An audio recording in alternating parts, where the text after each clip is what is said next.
सड़क की नल के पास औरत सारे बहस कर रहे होते हैं। हवा में मटके उड़ रहे हैं। तुझसे पहले तो मैं आई। आहा, तुझसे पहले मैं आई। अरे रुको तुम, चूल्हे पे दाल पक रहा है, एक मटका पानी तो लेने दो।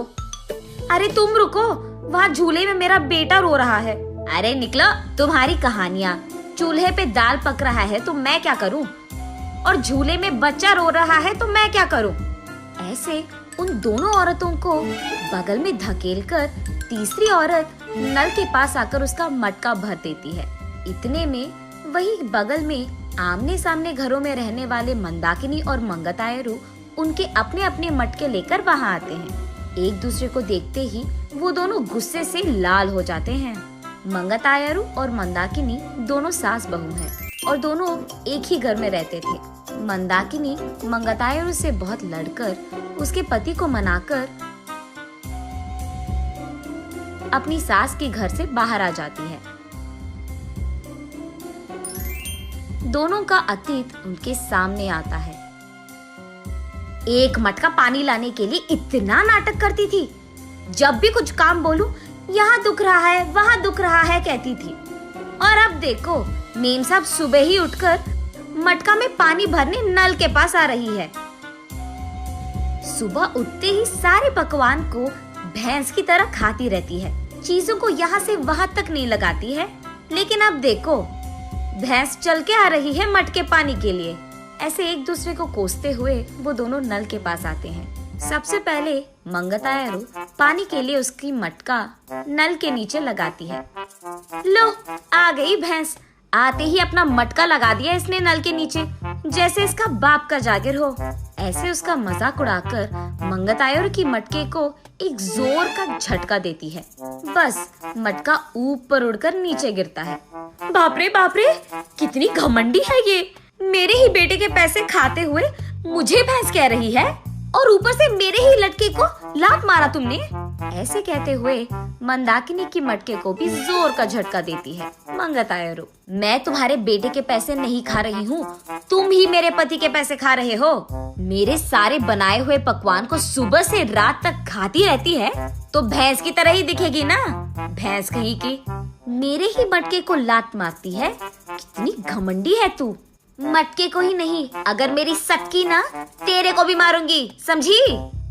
हाँ, जरूर मारेगी। इतनी घमंडी जो है। मेरे बेटे को मुझसे दूर कर दिया तूने, मेरे घर से उसको निकाल दिया तूने, और अब मेरे ही घर के सामने रह रही है। सिर्फ तेरे बेटे को ही नहीं, तुझे भी तेरे घर से निकाल दूंगी, समझी? मुझसे पंगा लेगी ना, ऐसे ही होगा। तू तो जरूर करेगी, घमंडी औरत, बंदर मुंह वाली कहीं की। तुझे देखकर ऐसा लगता है कि भैंस को कपड़े पहनाए हैं, और तू मुझे बंदर कह रही है। भैंस कहीं की मुझे भैंस कह रही है, मुझे बंदर कह रही है। ऐसे वो दोनों एक दूसरे से लड़ते हुए एक दूसरे के बाल पकड़कर लड़ते लड़ते नल के बगल में मौजूद कीचड़ में गिर जाते हैं। ये सब दूर से देख रहे बाप बेटे दोनों एक दूसरे को देख हंस पड़ते हैं। मंदाकिनी घर में सारा काम करते हुए रहती थी। उसे देख मंगतायरू, क्यों बहू, लगता है कि नल में ना पानी खत्म हो जाएगा, जाकर 2 मटके ले आ बेटी। ऐसे ऑर्डर देती थी मंगतायरू। मंदाकिनी के हाथों बनाए सारे पकवान खाते हुए वो हमेशा शिकायत करती थी कि इसमें नमक कम है और इसमें मिर्ची ज्यादा है, ये तो बहुत तीखा हो गया, ये तो बहुत मीठा है। उसके शिकायत सुनने के 2 दिन बाद तक मंदाकिनी रसोई घर का मुंह भी नहीं देखती थी, रूठकर अपना मुंह लटकाती थी। तब चुपचाप मंगतायरू को ही सारे काम करना पड़ जाता था। जब मंदाकिनी सारा घर को साफ करके 2 मिनट लेट जाती थी, तब मंगतायरू, घर के सामने रंगोली कौन डालेगा, तेरा बाप। ऐसे वो दोनों हमेशा बहस करते हुए लड़ते थे। संदीप ऑफिस से लौटते ही एक तरफ मंगतायरू और दूसरी तरफ मंदाकिनी, दोनों उसको शिकायतें खूब सुनाते थे। ना अपने बीवी को बोलता था और ना ही अपनी माँ से कह पाता। अपने आप में बहुत निराश हो जाता था संदीप। बहुत दिन देखने के बाद अब उसके पास ताकत नहीं था। वो एक दिन अपने पिता के पास जाकर ऐसे कहता है, पापा, मैं घर से अलग होने की सोच रहा हूँ। आपकी बहू भी मुझे हर रोज इसी बात के बारे में सताती रहती है। हाँ तो तुम सच में अलग हो जाओगे बेटा? तुम्हें क्या लगता है अलग रहने से इन दोनों में ममता जाग उठेगी?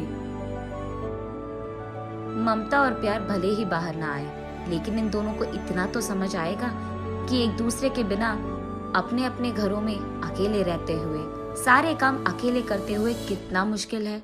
अब दोनों को समझ में आना है ना पापा कि अलग रहना कितना मुश्किल है। ऐसे कहता है। हाँ ठीक है, तुम्हारी मर्जी, लेकिन अभी के अभी कहाँ जाओगे बेटा?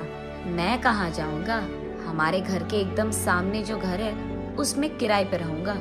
ऐसे बाप बेटे दोनों ऐसी योजना बनाते हैं जिनसे सास बहू अनजान है। इन दोनों को सबक सिखाना तो छोड़ो, एकदम पागलों की तरह लड़ रहे हैं ये दोनों। ऐसे कीचड़ में गिरे सास बहू को देख उनके चारों ओर मौजूद सारे गांव वाले जोर जोर से हंसते रहते हैं। अब इन दोनों इसके बाद क्या करेंगे ये हम अगली वीडियो में जानेंगे।